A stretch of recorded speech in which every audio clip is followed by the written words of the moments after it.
Rire, narrateur. Aya évoluait dans ce monde avec une grâce qui témoignait de son lien profond avec la terre.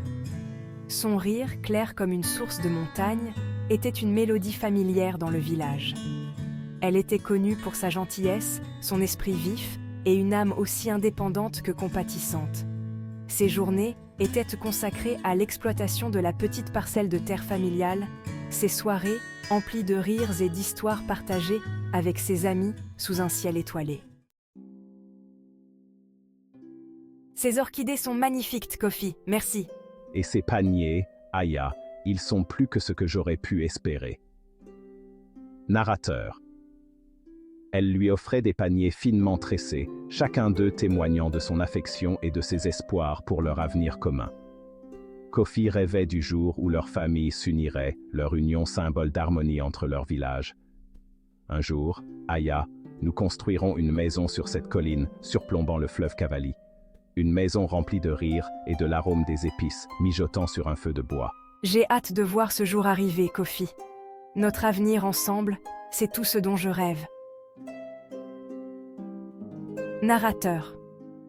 Aya partageait ses rêves, son cœur s'envolant à l'idée d'un avenir à ses côtés, leur amour un phare d'espoir dans un monde qui semblait souvent enveloppé d'incertitudes.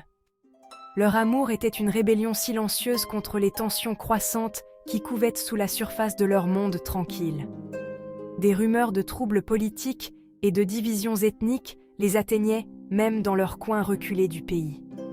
Les rumeurs se propageaient comme une traînée de poudre, portée par le vent qui bruissait à travers les plantations de café.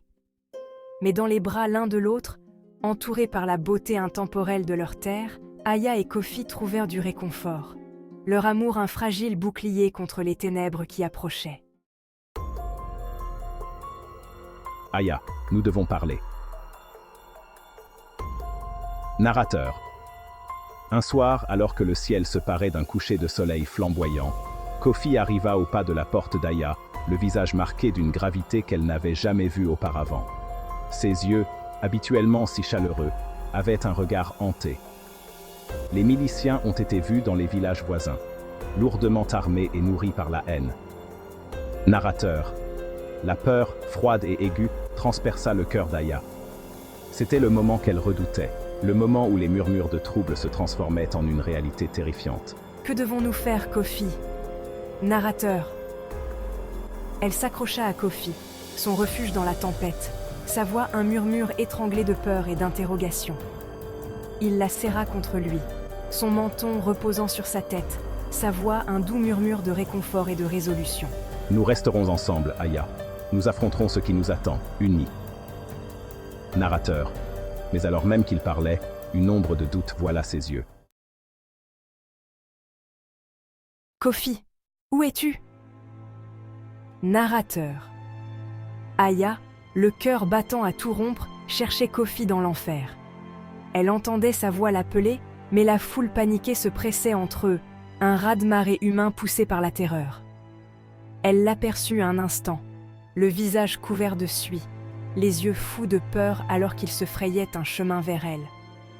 Puis, un mur de corps les sépara, et il disparut. Non, Kofi, narrateur. Le désespoir menaçait de la consumer, mais un instinct de survie primaire grondait en elle, alimenté par l'espoir désespéré de retrouver Kofi.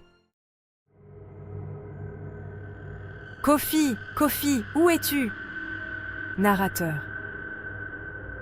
Alors qu'elle prenait un virage, elle le vit. Il était affalé contre le tronc d'un manguier, la poitrine haletante, une tache sombre s'épanouissant sur sa chemise. Le soulagement la submergea, si puissant qu'il menaça de la faire s'effondrer. Elle se précipita à ses côtés, tombant à genoux, sa main tremblante se tendant vers son visage. Aya, tu dois partir, tu dois fuir. Non, je ne te laisserai pas. Narrateur. Elle sentait la chaleur du feu se rapprocher, entendait les cris des miliciens qui saccagèrent le village. Écoute-moi, mon amour. Vis pour nous deux. Ne les laisse pas te prendre ça aussi. Narrateur. Une ombre tomba sur son visage, la lumière s'éteignant dans ses yeux. Kofi. Mais alors qu'elle se relevait péniblement, sa main se portant instinctivement à la blessure sur son bras, elle se souvint des derniers mots de Kofi. Vis. Vie pour nous deux. Et à cet instant, au milieu des cendres de son monde brisé, une étincelle de défi s'embrasa en elle. Elle honorerait sa mémoire. Elle honorerait leur amour en survivant. Je vivrai pour toi, Kofi. Je te le promets. Narrateur. La route qui l'attendait était incertaine, semée de dangers et du poids de sa perte. Mais Aya, l'esprit trempé par le feu et la perte, était déterminée à survivre. Elle porterait le souvenir de son amour, la douleur de son passé et l'espoir d'un avenir meilleur, gravé au plus profond de son cœur, alors qu'elle s'aventurait dans l'inconnu.